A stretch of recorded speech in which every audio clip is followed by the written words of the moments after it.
5, 4, 3, 2, 1. And here we go. It's simply Greg on the To the hangout, welcome to the hangout. To the hangout, welcome to the hangout. To the hangout, welcome to the hangout.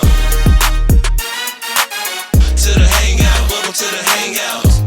Hey yo, so me and these dudes doing VR games, moving reviews, infused with whatever topics we choose. If we stop it, we lose, so that's why we keep on dropping the news. And you know us as a crew with the popular views. Includes X and Ray, co-host Bree, Millie, SC, and I'm Bryce, so you know we really bringing it live, us 5 in the hive. You liking this vibe, then hit the thumbs up, like and subscribe. To the hangout, welcome to the hangout. I know you want to go.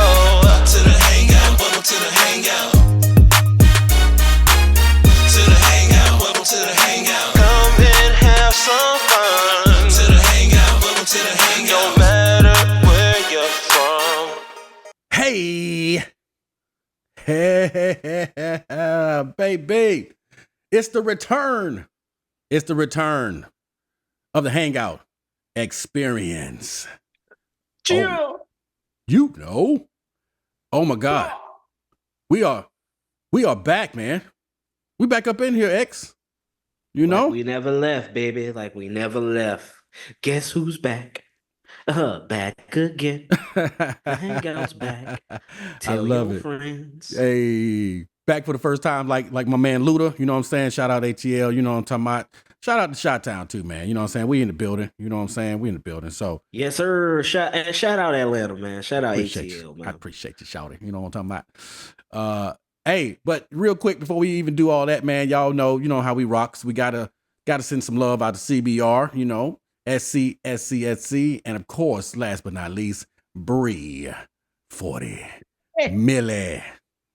Yeah, baby. All right. Body water. Hey, I'm trying to tell you, man. Now we know why you're here. It is spooky season, spooky month, all of that good stuff. You hear it? You hear it? You hear the ghost? The ghost. So this is our pre-Halloween special, and you know, we figured that we would come back in. You know, it's been a little minute since y'all got a review from us. So this right here, man, we was just waiting to do this, and of course, because I mean, you know, the first one, the first installment, really to me just came out of nowhere. It was definitely a sleeper hit, and surprised a lot of people, including myself. So when it came back around, I'm like, oh my God, cannot wait to do this. You know what I'm saying? So, Yes, sir. Hey, Let's see man, if the sequel lived up to the hype of the first one, you know? you feel me? You feel me? Of course, you know, we got our thoughts over here to hang out, you know what I mean? But we had to come back because nobody can do it the way we review it, baby. You know, man. Nobody. X, I tell you, bro, this one here, this one here, dog. Hey, man, I feel It's gonna be a doozy, brother. I feel some kind of way. If I'm being honest with you, if I'm being honest with you, brother, it's a real doozy. It is. Right? It is. We finna go on a little trip. Yes, sir. Now, as we get ready to go on that trip, you know what I'm saying, we can't do it without, you know, going down the line of just kind of getting everybody up on what's going on. You know, I don't know if y'all have kept up with Smile 2. That is the movie that we're talking about reviewing. But in case you haven't, in case you are not privy to what's going on, my man X, as you do, can you please roll some of that beautiful bean footage for our listeners? Yes, sir. I believe I can invite the listeners on a little journey, on a little ride. You know what I'm saying? Here is the Smile 2 official trailer. Chip. I need you to listen to me. Something really bad happened. You remember Louis Fergoli from high school? I went to his apartment. But when I showed up... Louis?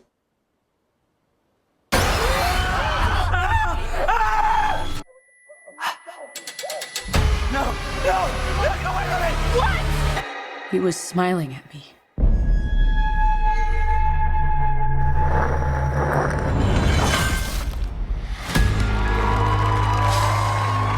Ladies and gentlemen, Sky Riley, you are in the middle of a big world tour. You okay? I keep seeing this face everywhere.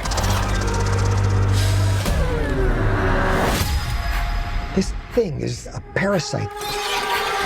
You witnessed a death. Now it's latched onto you. 911, what's your emergency? I've traced the string of deaths to you. Nobody has survived longer than a week. Sky, pull it together and get back out there. No. I will not let this thing use me. How do we stop it? We need to kill you first. What?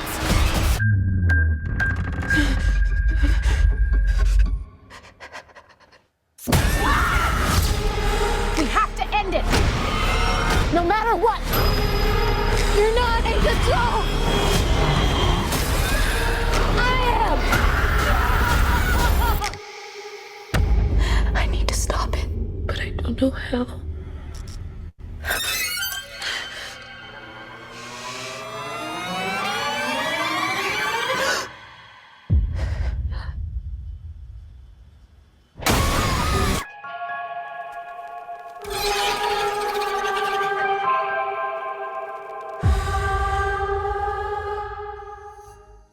Woo, boy.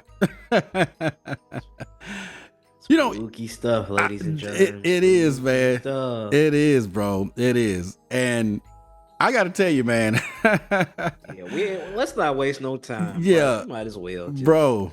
Oh, my God. There's some feelings. There's some feelings that were felt. Bro. For sure. Definitely some feelings that was felt.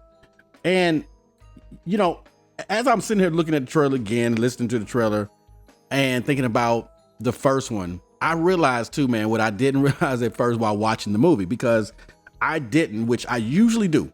I usually will watch the first movie again just to catch me back up on what's everything going on, if there's any Easter eggs, so forth and so on. Yeah, fresh eyes. Yeah, hey man, coin that phrase, dog. Absolutely. And Timmy, write that down. Write it down. We'll check that out later. I realized that I did myself a disservice because there are a couple things that I just saw even in the trailer that made me realize, oh, okay, so that was from part one. Because I think initially my main gripe was not getting enough from part one to really make me remember or feel like this carried over from the first one. I had to take that back, especially seeing that trailer and you know, kind of brushing myself up a little bit before we decided to review this movie. And first thing I can say is I noticed on there that she had the drawings from the very first one. You know, the drawings that the lady showed, the professor, the one who started all that off in the movie that we saw. We don't know exactly where the entity started, but in the movie we know that this professor killed himself, and that student saw him, and that's how the first lady, you know, got infected. Yep. And it was those same drawings, you know, that this guy showed her. So me not kind of knowing who this guy was and like, who is this guy coming out of nowhere? Now I realize how much of a bigger part he actually does play, because he possessed the picture. So yeah. So jumping right in, bro. Jumping right into it. It is a true continuation. I will give them that, because when we first start off, of course, you know, we have you know, my man Kyle Gardner. That's the actor who's playing the part of Joel. And if you saw Smile 1, you would know that Joel was kind of a second love interest, you know, to Rose's character. The ex, you know, that there's still some feelings for, and there's still trauma there from the relationship. Absolutely. They did do a good job of letting you know that they definitely had a past. It was a complicated past as well. However, you do know that Kyle definitely still cares for her, and he's a cop. And there's even some things that he does in Smile, bro. Like when she goes to him to like, hey, can you bring up this case and show me, you know, a little bit about this case? He doesn't even ask any questions. He just like, oh, okay, sure. You know, so you know there's certain things that hints toward he is still in love with her, Because if you kind of jeopardize your job, you know what I mean? Like you showing her stuff that she shouldn't be seeing, you absolutely, you feeling that woman, right? And I also got to bring up that small point too, Price, on the same topic of how he just showed, once I think there was a police something out for her, like, that she had, the incident that happened. He just showed up to her job. Right. Hey, I just want to check in on you, make sure you good. Right. You could tell those feelings were still there. They did a good job of, exploring that emotional attachment still that they have for each other. Absolutely. Knowing that she got a boyfriend, right? Knowing that A-Train. Oh yeah. Trevor, played by Jesse T. Usher. Y'all know him as A-Train from The Boys series. Knowing good and well that he got, she has a boyfriend. But hey, he's like, look, I'm still gonna check on my boo, to make sure you're good. All right, cool. I believe fiance was even bounced around during that. Oh yeah, during that time too, brother. Very, very true. Yeah, it was man. It was real television. Yeah, it was. Yeah, absolutely. It was supposed to go down. And so we know spoilers that what happened at the end of Smile, for those who have not seen it, I won't spoil it too much, but what happened at the end of Smile, Joel. He has been out for 2 years. Just right. saying, guys. Yes, it has been 2. Exactly. Get to seeing it. That he witnessed something that allowed the entity to attach itself to him, and that is where the movie ended. Great cliffhanger ending. We wonder what's going on with Joel, and they wasted 0 time letting you know, because he's the first person that you see on the screen. I'm like, okay, cool. And they picked up right where they left off, as you should, with a continuation. I didn't like that we jumped 6 days. Mm-hmm. You know what I'm saying? 6 days, because most people, if you're fortunate enough, mm-hmm. can only make it to 7. So we basically on this man's final days. Right. What could happen at this point? No real lead up, no real, okay, well, what's the trauma that the entity is feasting on from you? But cool, we're here. Let's see what y'all do with the ball. Exactly. And it's funny, man, because you bring up a good point, because all horror fans know back in the day there was a movie called The Ring. And if you watch this tape, now look at how the correlation between the two. If you watch this tape all the way through to the end, you now had this thing stuck on you, and you would get that phone call. And if you picked up that phone, you would hear 7 days. So, and you knew from that point on, you had 7 days. You better get your affairs in order, because you ain't gonna make it to 8. You know what I'm saying? That's for sure. That ain't happening. And so, just like you just said, bro, it was like 6 days later, it's almost like they borrowed from The Ring, because just as The Ring, if you saw something, if you witnessed something, then this spirit, this demon, whatever, is now attached to you, and it will drive you absolutely mad until it kills you. And so, actually, absolutely good point. But I agree with you. They wasted no time. You had 6 days. I definitely would have liked to see what he had been going through up to that point, because once we do see him, and credit to him, bro, he's a cop. Now you got to remember, he's a cop. Now they never said if he's still an active cop or whatever, but we just have to assume 6 days later, maybe he's still a cop, right? But what he's doing, because the whole thing about the entity is, what we found out from the first one is, you either have to kill somebody or this thing kills you. But if you definitely witness a death or whatever, it's going to attach itself to you. So his master plan is, I'm going to go after some drug dealers. You know what I mean? Don't nobody care about drug dealers, you know what I'm saying? And gangsters and however, right? All they do is hurt people, so I can get rid of some people and get them off the street so they don't hurt nobody else. Yep. Sound strategy. Sound like a plan, right? Sound like a good plan. Even though gangsters got mamas too, they got kids, they got people that care about them. Family, loved ones, that's somebody's son, somebody's grandson, somebody's nephew. Hey, what's up, nephew? Cook. Right. You feel me? Cook, Joe, go ahead. Go ahead and cook, baby. You know what I'm saying? Get rid of all the gangsters, right? Okay. So, and shout out to all my G's out there. Back, brother. That's right. So, but that's his master plan, right? Okay. Cool. Well, things didn't quite go the way it's planned. Now, here's the thing, bro. As I went back into this to really look at this, It didn't catch me the first time because when she ended up going to the person that we were talking about, I didn't realize that was the person that was in the house, the innocent, the so-called innocent. You know what I mean? That he didn't want to have the thing attached to. However, too late. You know what I'm saying? Because his plan did not work the way it worked out. And of course, just as you saw some of the trailers, you saw you find out what happened to Joel, but we're not going to spoil it. But you definitely find out what happened to Joel. It didn't. Let's just say it didn't go the way he wanted to go. Now we have my man, Lucas. Lucas Gage plays Louis Frigoli. Now Louis Frigoli is in that house and he's witnessing this. So as we know, once you witness it, it is a wrap. It's on you now. It's attached to you. You know what I mean? So yeah. Now, the way they play it is so good though, bro, because you forget about him. I did. I honestly forgot about that character. Oh, absolutely. Absolutely. You too? Because what they do is they pivot, right? Hard so pivot they too. They go straight from Joel, hard pivot, to now this pop star, fresh out of rehab, about to continue with her world tour. Or she's practicing, getting ready for the world tour. Yeah. Okay, hard pivot. Yeah. So now you're reintroducing us to Naomi Scott, a new protagonist. Sky Riley. Yeah, plays Sky Riley. Protagonist. Yep.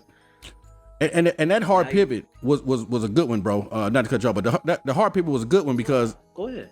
As we do hard pivot, we go straight into this TV mode, right? It comes on like a show, and then who do we see? Drew Barrymore. You know what I mean? Drew Barrymore actually does have a real show. It's the Drew Barrymore show. And the fourth wall breaking on this to me was she's an actress. She's been acting ever since she was small. I think the first role I even remember her seeing was a Firestarter. So she's been in the game ever since. And so to have that fourth wall break to where it's like, oh, she's an actress and she's acting in this movie. However, she's playing herself, so she's kind of not acting. This is how she does. You know what I'm saying? This is what she does.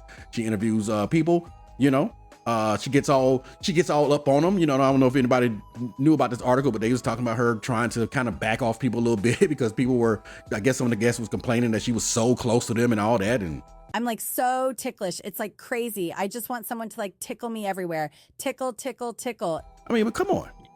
It's Drew.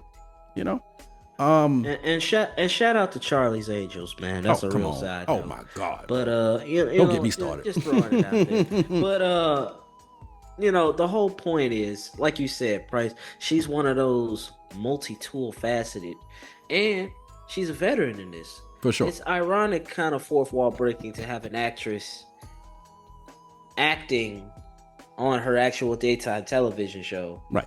But that rollout is exactly what artists do. That's right. When they're promoting albums, when they're promoting a tour, press tours, merchandise, Yep. anything. Yep. What do? They hit a circuit, and a circuit includes daytime television. So it's automatically relatable. Like you understand the psychology of, okay, yeah, this is what they do. Yep. And so that's, like you said, it makes it very relatable. It makes it very believable. You look at it and you're like, okay, yeah, that's a pop star. Now, I will shout out the movie Trap, directed by M. Night Shyamalan. Another correlation into this is in Trap. There was a major player who thought was a background player, but she actually became a major player in the movie. M. Night Shyamalan's daughter was playing the role of a pop star as well, and even though this was kind of background noise in a sense, you know what I mean?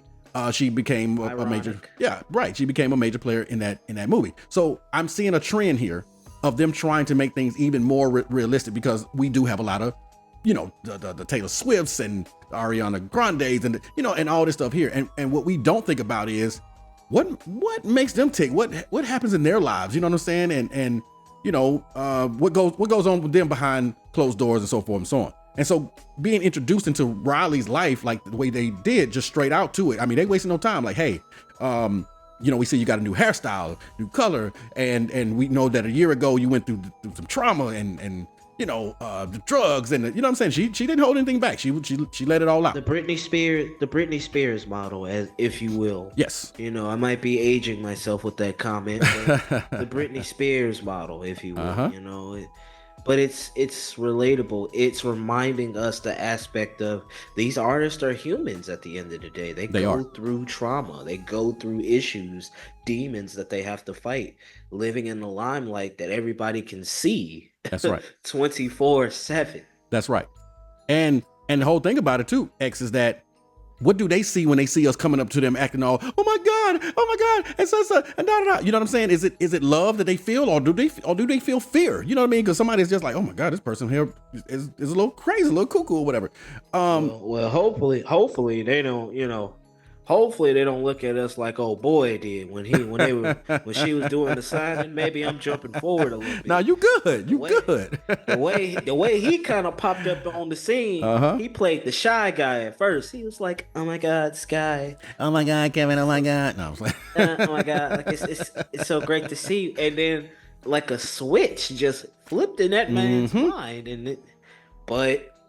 He went in full groupie mode. The way the franchise is teaching me is what is real and what is not. And what real. is not. Exactly. When you mentioned Britney Spears, bro, why did Britney so-called go crazy, cut her hair, this, that, and the other? Did she see entities? Did she see demons? We do not know. We don't know. We don't know. We see that lifestyle X and we just think, oh my God, I wish I could be them. Do you really? You just don't know what that kind of life comes with. Now, having said that, what we do find out is immediately that her mother is like a momager, right? Like ushers and everybody else that had their moms as a manager. She has, a number two, I guess I would call it an assistant. You called him out, Miles Gutierrez. Miles Gutierrez. Gutierrez, thank you. AKA Joshua. Yes, sir. Rosemary DeWitt. And I'm Elizabeth. I'm seeing him come up in something a little bit, man, because he's actually in that Marvel series Agatha All Along. You know what I'm saying? He's spoilers. I haven't gotten there yet, brother. You know what I'm saying? well, technically that's not a spoiler because if you looked it up, bro, he's gonna be on the cast. I promise you on that one. I'm just not gonna tell you what role he played. He played in it. But yeah, so that's a whole different tangent. But I am glad to see the young black brother, getting some roles and doing his thing.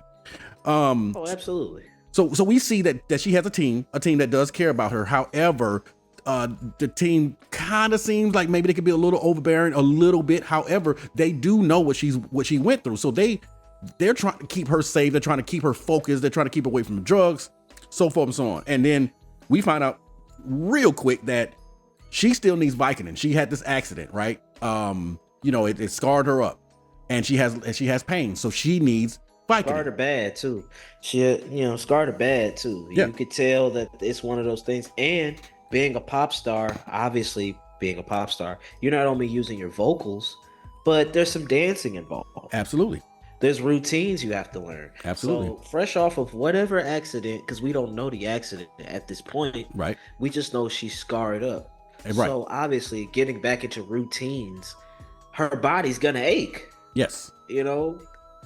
And you know what too, X? Through some trauma. You named a bunch of stuff, right? She has to use her voice. She has to use her body for dancing, and because she's a pop star, she's supposed to look perfect. So she's supposed to wear things that look sexy on her, and so forth and so on. However, she can only wear certain things because she has this hideous scar on her back and her stomach.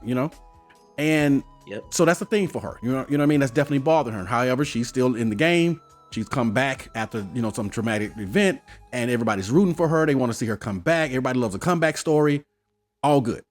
But she needs Vicodin in order to get through this, right? And she, of course, this is not something she can let her mom know or her assistant know and everything, which causes her to sneak out, all right? Hoodie up, hat on, which of course we know is the favorite way for everybody to hide. Hoodie in the ball cap, baby. Hoodie in the ball cap. No one will ever recognize you. Just tuck your head down. The hood's up. Right. Put your hoods up. They'll never know. Never know. Right. And so causes her to do that. She goes and sees Louis Frigoli, and right there we like, how about that? And it makes perfect sense because at first when you see him, if you did not remember that he was in that very first scene and he saw the death and the entity as far as we know, might have attached itself to him. If you've watched part 1, he's acting a little frantic. You know what I'm saying? However, we don't. Is it the drugs? I mean, he has cocaine, he has Vicodin, he's got weed, he's got everything on his table. He is ready. He is the absolute drug store. Yeah, because our only correlation at this point was because we're trying to again piece together. Okay, well, how does he get to our new protagonist? Right. Well, unfortunately, at the time of Joel doing what he had to do, he was just trying to buy a little something, you know, get himself right. You feel me? Mm-hmm. And he just so happened to pick the wrong day to pick up. Oof. And the wrong dealers for sure. He picked up a lot more than he was looking for. He was looking for, right? Yeah, that was a little extra something. You know what I mean? That was put a little something extra in your bag for your shoulder. Extra change. Yeah. Extra change. Yes, sir. Bit off a little bit more than you can chew. So now having said this, what I want to point out so far, you and I definitely discussed this. The way this movie is flowing, all right, the way Smile 1 flowed, it is definitely a look into mental illness. That's the first one. The second one was definitely a look into drug abuse. You know what I'm saying? And how it can cloud your mind to where you don't know if what you're seeing is really the drugs, or you really seeing an entity or whatever, but the drugs are clouding your mind. So anyone who knows you as a druggie or whatever is going to just be very dismissive and probably not want to hear anything you got to say. And that's another thing, Price, that I just want to highlight too. Also, it's perception. Also, if you think about it, right? Anyone mentally ill is automatically crazy, right? Just in the first one, that's what it showed. It showed you crazy, you're losing your mind, you don't know what you're talking about. In this one, are you back on the dope? Right? Are you using again? Exactly. You must be. Shorty got to be off that stuff. She going crazy. She's going crazy. There's no way what you're saying is real. Exactly. Because you have a history of doing the perception of you have a history in this, and we know that doing what you do causes this. So how do we know you telling us the truth? Exactly. But to you, it's not even black and white. It's gray. Right. Exactly. Gray area in the black and white. Yeah, and while we saying this, just a PSA, just say no. Nah, I'm just playing. So, say no to drugs, kids. This is your brain. Drugs are bad. Drugs. Okay. Right. Drugs are bad. Okay. So, okay. Now, what happens is, of course, as you know from the trailers, my man goes crazy. He obviously starts to seeing the entity. This is no different than Rose experiencing that college student coming in. And or who we can assume Joel we can assume absolutely that he saw, and of course Lewis does something very horrific to him in front of her. And now, of course, which I thought it was cool, it was crazy too, man, when it happened. Of course, she vomited, right? And my first thought was like, girl, you just left evidence. You know what I'm saying? And I'm just like, you ain't even thinking about it. But you see how I don't know if you saw this small detail, Price. Oh yeah. They paid that back. They did pay it back. Because she Google searched. I thought this was hilarious. Yep. When she Google searched, is there DNA in vomit? Yes, dog. I was like, okay, thank you. Keep it real. That's exactly where your head is at. Right. Like I saw that. That's an active crime scene, and I just left evidence of myself being there. Right? Come on. You feel me? And to her credit, bro, she started to dial 911. She got all the way to 911 and was about to press send, and then it's like, whoops, wait a minute. There's drugs all over the place. I just came off of, a rehab. And I'm telling people that I'm not on drugs anymore, and I get caught up in this. Come on, right? So, bro, the way they made things complicated, the characters, the situations, I thought it was smart. I'm like, okay, I get it. That makes sense. Boy, I tell you. Right? So, all right, cool. So now we in it. So we know, oh Lord, she's gonna start seeing it now. You know what I mean? Like who's gonna be the one who's gonna bring it to her? And now we in the game. It's on and popping. The entity is attached to her. We know how this happens because we saw Smile 1. And from this point on, right here, dog, is when we spiral down into this to this hole of insanity, I would say. Because and spiral is definitely apropos because baby bye. Oh, we went completely south.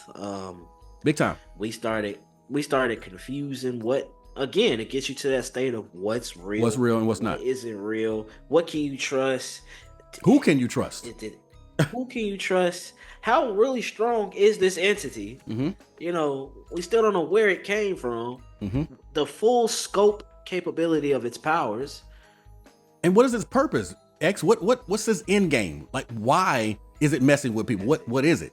And you know, I think I mentioned to you before that my thought, of course, was this because it taunts you, of course, right? I mean, especially people with trauma, as we know from the first one with Rose. She witnessed her mother's death, and you know, and all this stuff here.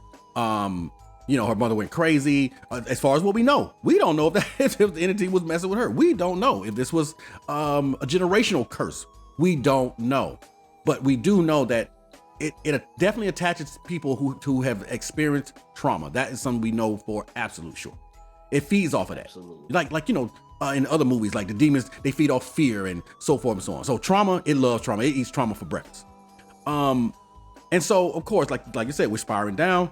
Now we're getting to the point of finding out that, you know, she had a friend named Gemma, and apparently there was some things that went down with Gemma. And from what we could gather was that she said something off the wall to Gemma. Of course, as you know, they were best friends before she became famous. When she becomes famous, you know how it is. You know, you get fame and you get all these new friends, right? Puts a strain on their relationship, and one can only assume that once Sky kind of picked up with the drug use, that also was the tipping point and the straw that broke the camel's back. Needless to say, you know, obviously, as Sky isn't in her right frame of mind and lashes out on everybody around her, you could tell that she has that kind of pent up aggression and pressure on her to be perfect, like all pop stars are supposed to be. Right? Aren't they though?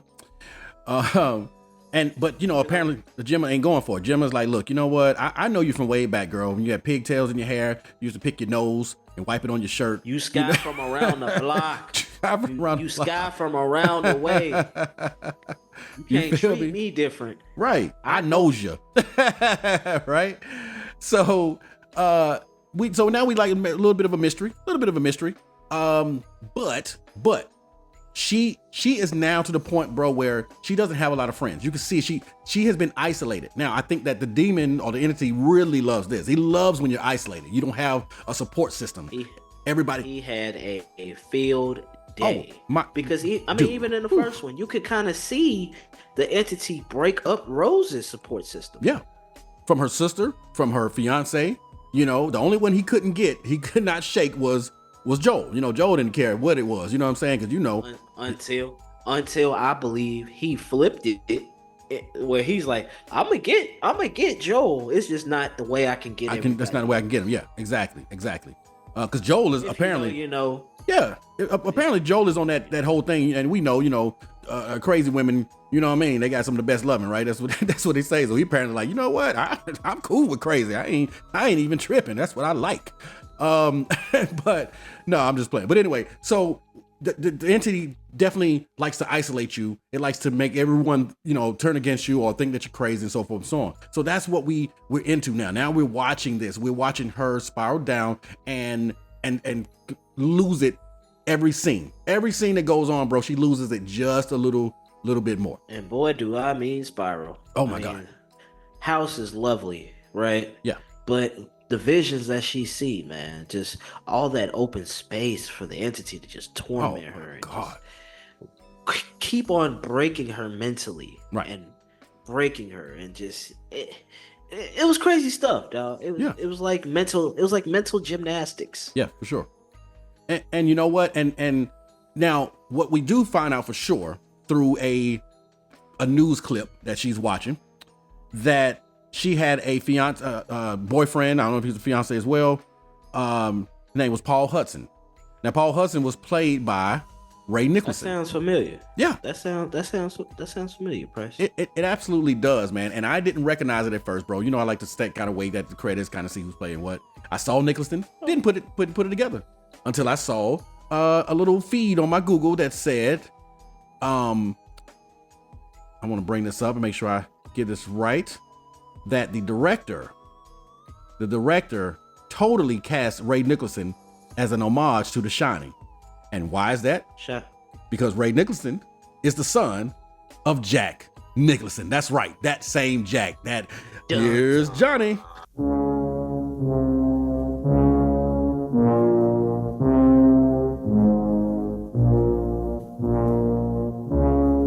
Here's Johnny.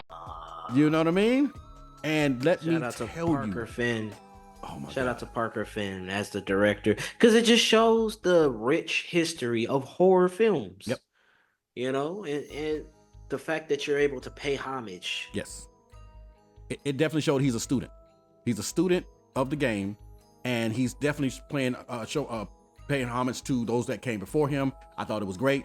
That's something that we don't see a lot of, especially with younger people nowadays. They don't give the credit to the ones that came before them. You know, everybody did it on their own. You know what I'm saying? Just all this silliness. To see him do that, bro, was like, man, hats off to you, sir. Because that was, you know, excellent. Because the boy, when he smiles, looks like his daddy. You know what I mean? So good stuff. But we find out that, of course, they were in a car crash. That's how they labeled it. It was in a car crash.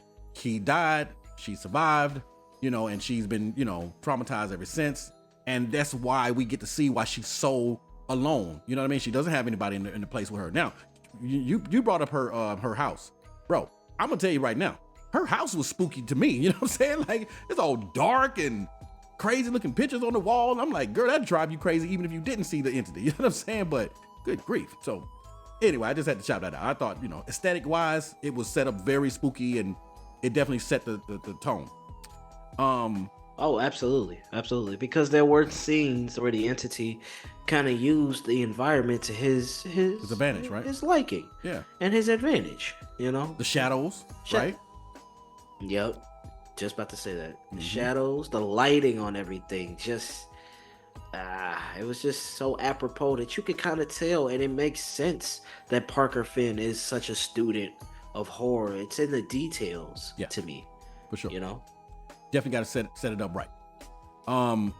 Now, you know, she's alone, and she's studying, kind of going through her thing, and she's, you know, and of course you don't want to just come straight out and like, hey, I'm starting to see stuff and so forth and so on. And people think you're crazy, right?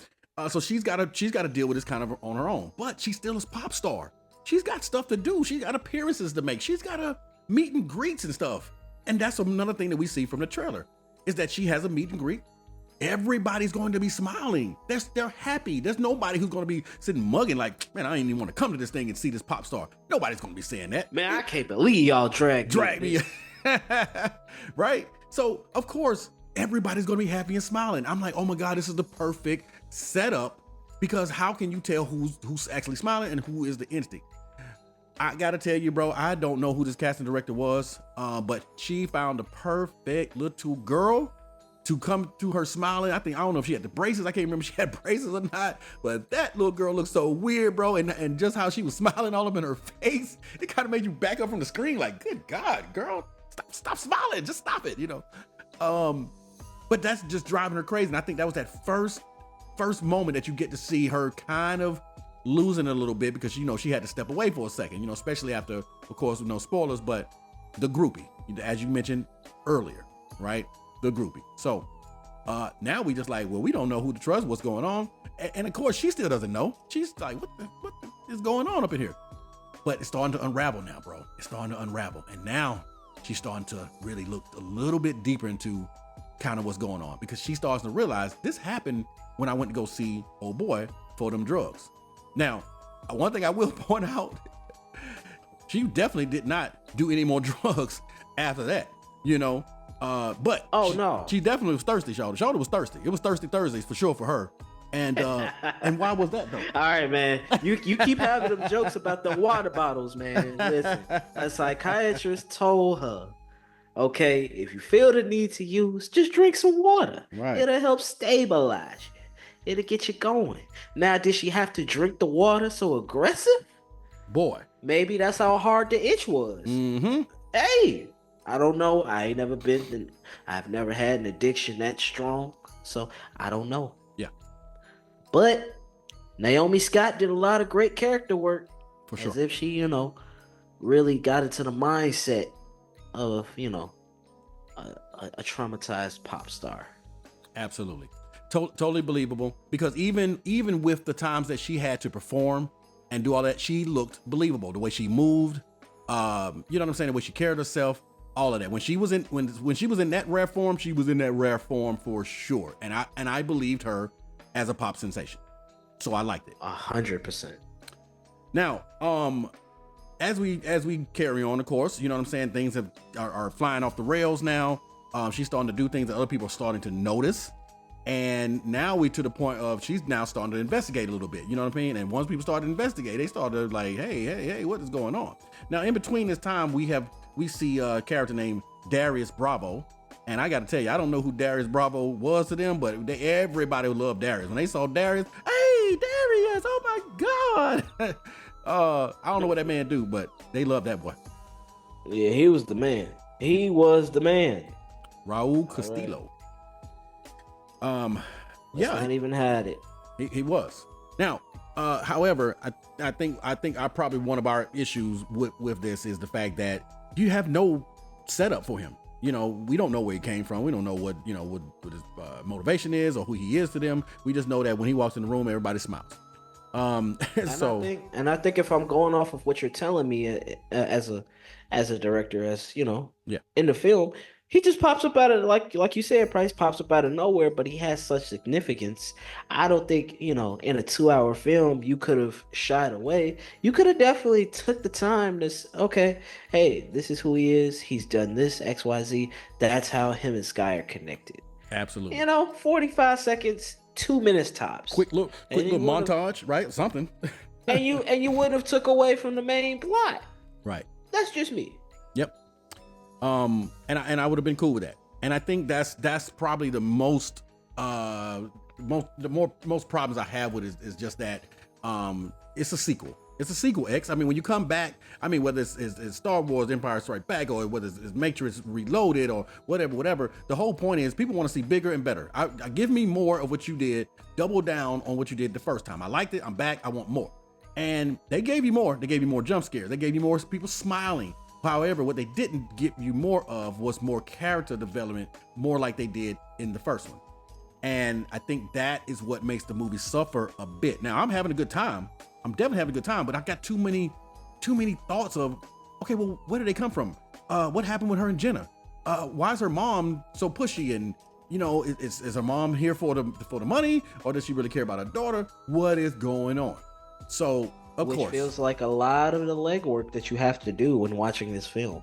If I'm just being honest with you and the viewers, you have to kind of connect some dots. Yes. There's a lot of questions that doesn't really get answered. Yeah.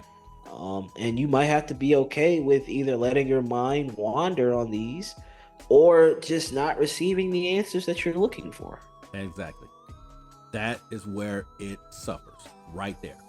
And that's fine. I mean, we don't expect the movie to be perfect, but I will say, because of the fact that I was enjoying it, I did want more. I wanted to know who these characters were just a little bit more to make me feel for them a little more. Because as you know, you and I definitely discussed before, is that when characters die, you don't have time to actually find out about them or care. You kind of don't care that they die. You know what I'm saying? But when it's somebody that, you're like, oh man, that's my guy, and that character dies, you feel that, just like when they do with Scream. Scream they're masters at doing that. With Scream, you don't know who gonna get it, and when they get it, you feel it, and that is what's missing from this for me. Now, I will say, when it comes to Joel and the character of Morris, I do wish they would have switched those two characters. I would have really preferred to have seen Kyle a little bit later. Now, however, just as we talk, I understand why they chose that direction.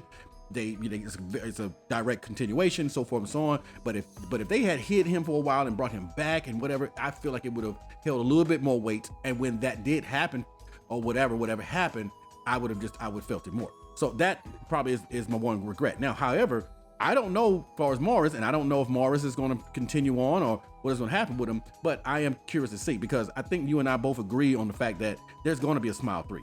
It's got to be. Got to be a Smile 3. Yep. And it sucks, though, that, once you establish, okay, Sky is this international pop star, you kind of understand where the entity wanted to go with this, right? So then it naturally only leads to, okay, this is what it's gonna be in the third, and how the hell do you stop it? Yeah, exactly. Now I'm gonna give you a little bit of a tidbit right here, X, because I don't know if you knew this, but I found this out earlier. There was actually there was actually a short film that preceded the first Smile, and yes, sir. And in that short film, there actually is about that college student that Rose interacted with, that got her started on her journey of trying to get this entity off her. It actually shows her and that professor, and I was like, wow, how about that? So now I got to go back and actually see it for myself. But I just thought I'd let you know that if you really are into Smile, there's something you can watch before Smile 1 that basically introduces you to what's going on. So for all y'all that out there that are Smile fans, go check out the short film that they filmed before Smile 1. Okay, I appreciate that information, Price. I will definitely check that out. I think any piece of information that I could use to help connect some dots. Yeah. Because in the first movie, it was like, okay, 8 and 9 people. Right. Now in this film, the numbers grew. Now it's actually 20 people in the chain. Yes. 21 people in the chain. Yep. And we still don't know much about the entity, its origins, its purpose, all these questions. We just know the basics, I feel. Yeah. What it latches onto, what it's looking for. Right. And stuff like that, but we still don't know a purpose. And they have kind of glossed over certain things, you know what I mean? Now, granted, don't get me wrong. I don't necessarily need a director to hold my hand through the whole thing. I don't need that. I don't need any training wheels on it. I'm a professional horror movie watcher. But again, I feel better when I know a little bit more what's going on to make me care about the story just a little bit more, to make the entity a little more scarier. You know what I'm saying? Has he been around since the beginning, or all that? Just like you said, man, I totally agree. Okay, so now we're not going to give everybody play by play. However, we will say that as this thing continues to go on, and they using the smiles and the deaths and everything like that, to intensify the situation. What definitely intensifies it for me is the fact we find out exactly what happened with Sky Riley and Paul Hudson when they have the accident. That right there definitely makes you say, and I will say that I like when characters aren't exactly what you think they are. You know what I'm saying? I like when you get to see, are we dealing with a protagonist? Are we dealing with an antagonist? You know what I'm saying? I like things like that. I think they've done that pretty well. I enjoyed it for that. And I like the fact that they opened her story up the way they did. And it made you choose a side. You know what I'm saying? It made you choose a side. But however, of course, we do still want, we want her to win. She's the hero of the story, as far as we know, and so forth and so on. And then now we get into the point of, how do we get rid of this thing? What do we do? What do we do to get rid of this? Because she's going slap crazy, bro. That whole part of that benefit dinner for the kids and whatever that was, bro. And she's seeing things, and like you said earlier, is it real or is it not? But what we're seeing is her go slap crazy, knocking old women off the stage and so forth and so on. And that part right there they used to do that. Oh my God, bro. If you saw The Shining and you saw Jack Nicholson's son in the tux, just like Jack Nicholson was in the tux on the picture and in The Shining, oh my God, total homage. Like I said, hats off to you, Mr. Parker Finn. Great directorial, you know what I'm saying? Skills that you got going on. And I know all the Shining fans definitely appreciated that scene for sure. But we definitely feeling bad for her, man, because like I said, we don't know why people do what they do, but we just see that she's definitely going through it. And just as Rose did in the first one, she has to find out how to get rid of this thing. And as you heard from the trailer, the character of Morris is just like, look, you got to die, shawty. Ain't no other way around it. You got to die. That's the only way we can do this. You know what I'm saying? So, so yeah, man. So they go to some extremes, bro. They go to an extreme because, you know, the first one, they didn't do that. The first one was, if you get this thing off, you know, off, you got to kill somebody to get it off of you. That's the only way that you can do that. You know what I mean? So, but also you need to make sure there's a witness, Price. Always make sure that somebody's watching. For sure. Absolutely. Now, but you know what? But what's funny though is, I think his reason for doing that was because, if you remember, he wasn't there. He had left. He was like, I don't want to see it. I ain't trying to see that. You know what I mean? You ain't about to put it on me, shawty. And I think his plan is... He definitely did. Yeah, I think his plan pretty much is, if you kill yourself, then it just ends. It just stops. But it's funny because, as we talk about mental health and all this stuff here, people that have tried to commit suicide or feel like they just can't make it, what did they see? Did they imagine somebody saying, oh yeah, you need to end it all? There's just no other way. There's no other, you know what I'm saying, thing you can do. You just need to end it all. So it made me think, like I said, man, psychological thriller, definitely, a case study into mental illness, drug abuse, and all these things there. Hey, man, we can go all day about this, the direction of this movie, but it's so multifaceted, bro. Oh my God. It's so many layers. Yes. It's so many layers, Price, really, when you think about it. And it's trying to touch and grasp at so much, really. And it's trying to explain it in this broad story that, you know, we hope we don't lose you in. Mm-hmm. We do some sacrificing because we got to sacrifice a little bit of character development. But the broader story and what we're trying to put in there, hopefully, is worth it. Right. Any end goal, it seems like, for what they were trying to go with. And they were trying to add a little bit of psychological thriller to this horror mystery rated R movie, it seems. Absolutely.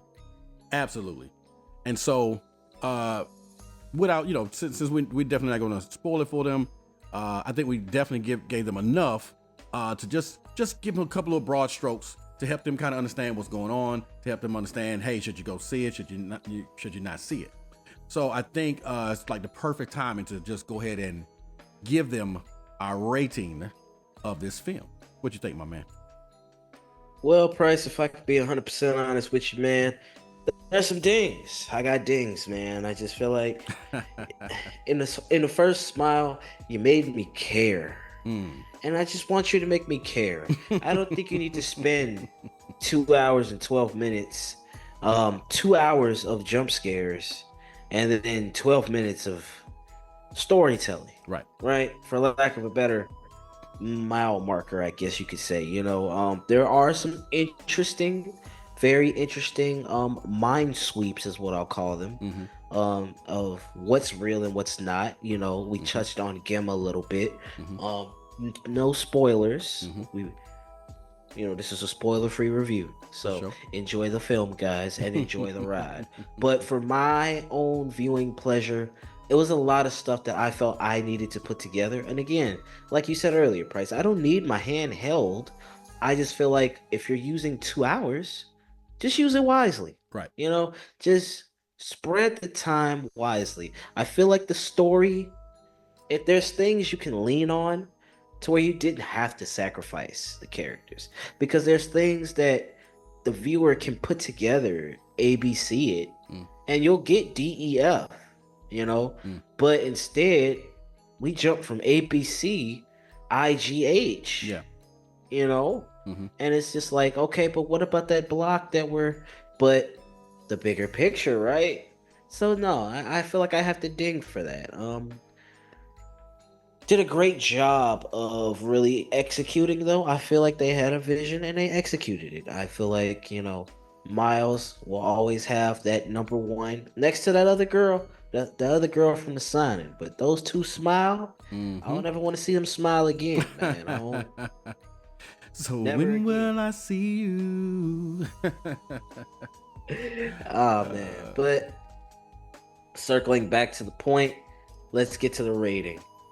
My gut is telling me a 7.7, so that's where I'm going to keep it. I'm going to keep it right there, 7.7. That's fair.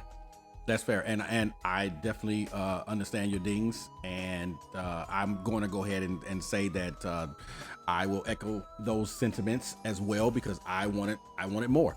Now, here's the thing. It's actually a good thing that I wanted more. Now, if I was sitting there like it was at Joker, Joker 2 to be even more specific. Oh no, I didn't want more. He said the J word, everybody. I did. No. I had to do it because in all honesty, if we talking about smiles and all this stuff here, yeah, that is definitely a smile I could care to never see again for sure, and because I can't get my time back. However, well, I think there's not only just smiles, but I think there's some voices, some certain tunes, some music. There's a lot of things pertaining to that film. I don't think anybody wants to ever see again. Oh, for sure. And if you want to know how to turn a smile to a frown, turn it upside down, go watch that movie for sure. Now this, on the other hand, I wanted more. I actually probably could have sat through a few more minutes. Now, this movie is 2 hours and 12 minutes. You know, it was directed by Parker Finn. It release date was October 18, 2024, distributed by Paramount Pictures with a budget of $28 million. And so far of this recording, it has made $23 million. So, not even a full week. Not even a full week out. They're getting their money back, Shawty, and they're going to get more. And you know what that means? As soon as they double up on this, they're going to green light number 3. It's time for 3. It's time for 3. Now going into that, let me tell you, this is another thing. Not necessarily a major ding. However, I don't know if I need to continue to see female protagonists who this entity seems to want to bully and so forth and so on. Give me a, not give me the Rock, but just give me a guy. Give me a guy. Let me see. Hey, Price, I'm sorry to cut you off. Knock on wood, man. I don't want to have to go through a global pandemic or entity, and Dwayne Johnson is my last hope. And he's got to save everything, right? Like he does everything else. Yeah, man. Yeah, I mean, he already Adam suit if he wants. He already saving Christmas in Red One, right? For as what we know, but I mean, but it's the final Rock. boss, man. It's the Rock. But you know what I'm saying? Not to that extreme, but just I can take 2. Give me 2. Now, what would really be cool if we had 2 protagonists next time, male, female, and trying to see how they both doing their thing. You know what I'm saying? So I would like to see a little bit of change if they're going to do that. Again, I think that the copy and paste would not have been the move. However, I do think more character development like they did in the first one would have definitely served this movie a lot better, and I could have given it a higher rating. However, I still like it. I still like the direction. I like that we went from one person smiling to a whole entourage of people smiling, you know what I'm saying, and playing 1, 2, 3 red light, you know what I'm saying, and all the stuff they was doing. I like that. They definitely gave us more. And they definitely doubled down. They gave you the promise that they was gonna be bigger smiles and more chaos and more carnage and whatever. They definitely delivered on that. So for that, I cannot be mad at them. But just like you echoing your sentiments, they definitely get the dings because I wanted more. I need to know more about the mother. I need to know about the friendship with Gemma. I needed to know who is Raul to everybody. I needed to know. And the only flashback you got to kind of help you understand was the thing about her and her fiance and everything, which was cool, but you could have given me a little bit more too. So without further ado, having said all that, I am going to give this an 8.2. I give it an 8.2. And with that gives us an average of 7.95. But we already know X, like you say, you're gonna round that up. Round that thing up to an 8. Round it up to an 8, baby. We paid attention in math, so we know the rounding system that comes with decimal places, and we understand. But 8 is fair. I believe personally in my heart, 8 is good. It's a good film. Yes. Regardless of anything you take out of this review that me and Price have told you today, it's a good film. Yes. You're going to enjoy it. Are there going to be some things depending on what you're looking for? Absolutely. Yep. But overall, it's a good film. Truly. Very, very well done, Mr. Parker Finn. Hats off to you again, sir. Salute. Keep bringing it. I definitely will keep up with him to see what he does outside of Smile. But right now, Smile is his baby. You know, he did the first one, he did the second one, and I will be shocked if they don't allow him to do the third one. Let him have his swan song. Let him bow out, you know, on his third one. I don't think we need a 4. I think by the time you're doing that now, we watering down. Now we get into cash grabs, and I don't want to saw this thing. I don't need 50 installments of it. You know what I mean? There's no need to saw this thing. I think where we're going with the third one, it will more than likely 9 times out of 10, if I'm correct in my assumption, is pretty much the apex of the story. It should be. I feel personally, it's the apex of the film. We're at the height of this thing now. So once you either defeat it or you lose, that's it. It's the end of the story. That's it. And it should. It should. Like you said, it should be the apex. It should go all the way. I mean, pull out all the stops. But usually trilogies, in the third movie, you get to go all the way back to the beginning. You get to find out things that you didn't know were actually true. You know what I'm saying? Or they weren't the way that you thought it was going to be. So they have an opportunity to give you exactly what you asked for. Where did the entity originate from? And all these things here. So I hope to see that in the third one. Like I said, Mr. Parker fan, you keep them coming, and we will definitely keep seeing your movies and have a great time reviewing them. 2026. You know. We'll see. We'll see. We'll see. My man, as we do right around this time, do you mind if you just send these people off? Since we kind of scared them a little bit with this whole Smile thing, do you mind sending them off with? If we bring it back, yeah, we got to bring them back on our side, guys. It's okay. You guys will come up from underneath the covers, turn the lights back on, if you will. You know, the horror part is over. It's over. And right now, we got to hit you guys with the quote of the day, because we can't leave you hanging. I see what you did there. So our quote for today reads, "By being yourself, you put something wonderful in the world that was not there before." That's awesome. That's awesome. Just by being you, being yourself. Yeah. Definitely something Sky Riley could heed the words of, because if she was being herself, Gemma would have probably never stopped being her friend. You know what I'm saying? She'd been right, that she probably wouldn't have been looking for drugs. maybe a lot of stuff wouldn't have happened. But I mean, that's neither here nor there. All right. But Price, you know how you gotta end this off properly. Not only do we do a quote, we gotta remind you guys about the mantra. So go ahead and let them know. Well, it's not the quantity of people, it's the quality.